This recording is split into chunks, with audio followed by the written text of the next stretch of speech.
भगवान महादेव शिव और जगत जननी मां जगदम्बा के चरणों में नमन करते हुए मैं शिव शक्तिधाम दासरा से यति नरसिंहानंद सरस्वती और मेरे साथ हैं यति सत्यदेवानंद सरस्वती जी और अनिल यादव जी, जिन्हें सभी छोटा नरसिंहानंद भी कहते हैं।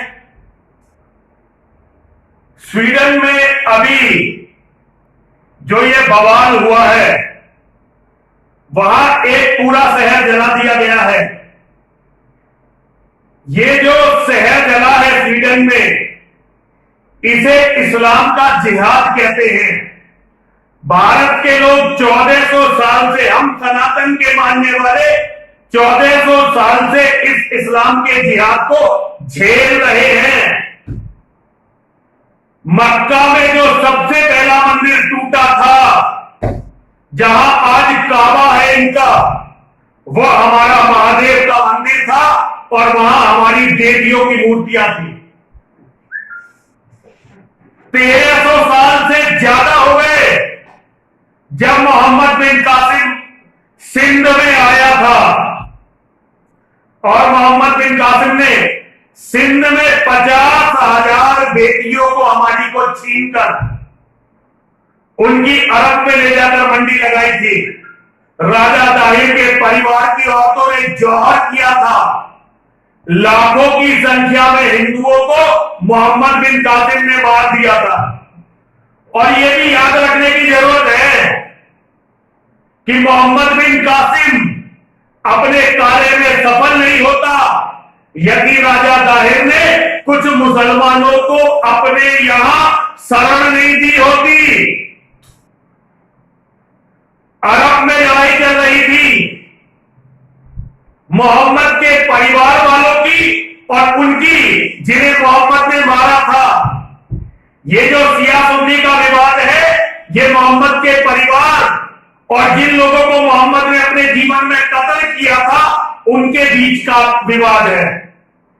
तो बहुत सारे लोग जो अपने आप को आले मोहम्मद अर्थात मोहम्मद के खून वाला घोषित करते थे, वो भारत में आए थे और उन्होंने राजा दाहिर के शरण मांगी थी। लेकिन थोड़े दिनों बाद उन पर इस्लाम का जुनून, जब उन्हें खाने के लिए रोटी मिलने लगी, उन्हें सम्मान मिलने लगा, ठीक से रहने लगे, तो उनके मन में फिर भारत को दारुल इस्लाम बनाने का सपना आया।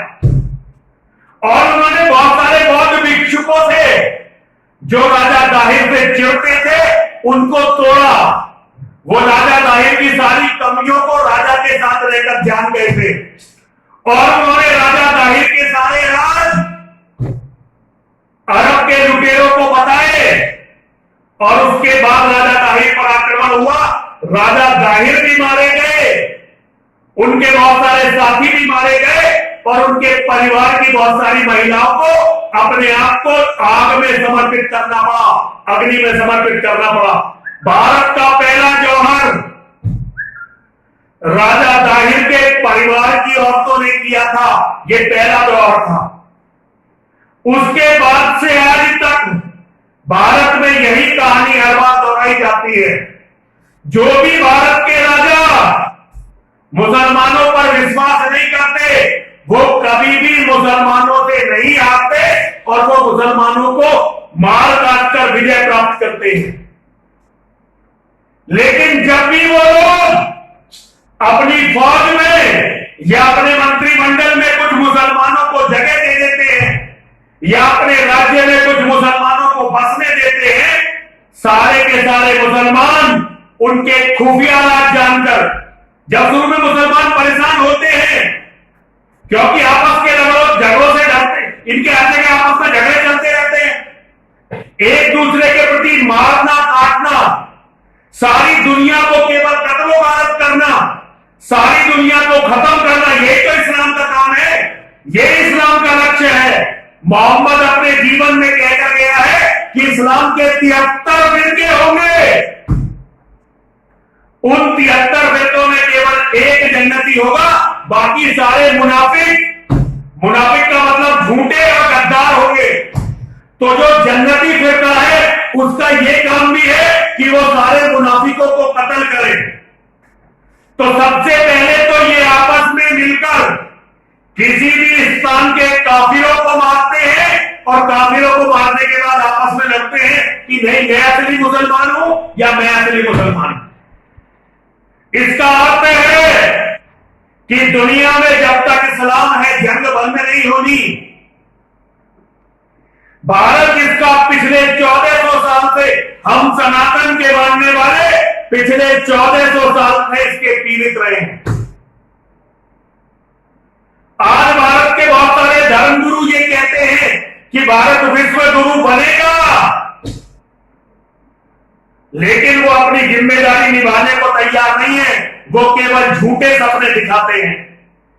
आज भारत के धर्मगुरुओं का यह कर्तव्य था कि वे पूरी दुनिया में जाते और पूरी दुनिया के लोगों को ये बताते कि ये इस्लाम के जानवर, इस्लाम के खूनी दरिंदे, इस्लाम के जिहादी तुम्हारा क्या करने वाले हैं। यदि तुम नहीं माने और अपने आप तुमने इन्हें जगह दे दी या शरण दे दी तो तुम्हारा यही हाल होना है जो 1300-1400 साल भारत का हुआ। लेकिन भारत के धर्मगुरुओं ने यह कार्य नहीं किया। धर्मगुरु केवल ज्ञान से नहीं बनते, धर्मगुरु केवल ऐश्वर्य से नहीं बनते, धर्मगुरु बनते हैं सत्य के प्रति निष्ठा से। धर्मगुरु बनते हैं हर तरह के अन्याय का प्रतिरोध करने की क्षमता से। सुकरात को जहर दिया गया, उसे एक अपॉर्चुनिटी दी गई थी कि या तो अपने विचारों से समझौता कर लो या जहर पी लो। सुकरात ने जहर पीना मंजूर किया, अपने सिद्धांतों से समझौता नहीं किया। इसीलिए सुकरात को धर्मगुरु माना जाता है। गैलीलियो को भी कहा गया, गैलीलियो ने जब यह सिद्धांत बताया कि पृथ्वी घूमती है सूरज के चारों तरफ, तो यूरोप के ईसाइयों ने गैलीलियो को सूली कराने का आदेश दिया, लेकिन गैलीलियो ने क्षमा मांग ली। गैलीलियो को केवल वैज्ञानिक माना जाता है, धर्मगुरु नहीं माना जाता। भारत के धर्मगुरुओं ने किताबें पढ़ ली होंगी, रख ली होगी, ध्यान कर लिया होगा, लेकिन एक धर्मगुरु का कर्तव्य था अत्याचार के खिलाफ छाती खोलकर खड़ा होना और अन्याय और असत्य को पूरी दुनिया में नंगा करना। इस कर्तव्य को भारत के धर्मगुरु कर नहीं सके। हम जब इस्लाम के सबसे पुराने पीड़ित हैं तो हमें पूरी दुनिया को यह बताना था कि यह कितना बड़ा खतरा है, लेकिन हमने इसकी जिम्मेदारी को नहीं निभाया। आज केवल यूरोप खतरे में नहीं है, बल्कि पूरी मानवता खतरे में है। भारत में जिस तरह से ये जिहादी बढ़ रहे हैं, अगर इनका भारत पर कब्जा हो गया तो पूरी दुनिया में मानवता नष्ट हो जाएगी। मैं भारत के सभी धर्मगुरुओं के चरणों में ये प्रार्थना करता हूं, आपने बहुत सारा समय गंवा दिया है, आपने बहुत सारा लोगों की हत्या भी आपकी अकर्मण्यता और कायरता के कारण हो गई है। अब जाग जाइए, न केवल हमें बचाइए, सारे सनातन के मानने वालों को बचाइए, बल्कि इस्लाम के जिहाद को समाप्त करवाकर सारी मानवता को भी बचाइए। ये धर्मगुरु होने के नाते आपका कर्तव्य है। मैं एक छोटा सा सन्यासी हूं, लेकिन मैं ये अच्छी तरह से जानता हूं कि इस्लाम के जिहाद को खत्म करे बिना न मेरे बच्चे बचेंगे, न मेरा परिवार बचेगा, न मेरा अस्तित्व बचेगा। अगर मुझ जैसा छोटा सन्यासी ये जान सकता है तो अपने आप को जगत गुरु कहने वाले लोग, अपने आप को सन्यासी कहने वाले लोग, अपने आप को सनातन का धर्म गुरु कहने वाले लोग इसे कैसे नहीं जानते। और यदि आप जानते हैं तो दुनिया को आपने बताया क्यों नहीं। यदि आपने ये दुनिया को बताया होता तो आज दुनिया बहुत सुरक्षित होती और वास्तव में आपको विश्व गुरु मान रही होती। कोई भी गुरु, कोई भी व्यक्ति यदि धर्म गुरु बनना चाहता है तो सबसे पहले उसे निर्भीक बनना पड़ेगा। किसी का भी भय उसके मन में नहीं होना चाहिए। उसे निर्लोभी होना पड़ेगा। कितना ही धन उसे खरीद ना सके, और उसे निर्मोही भी होना पड़ेगा।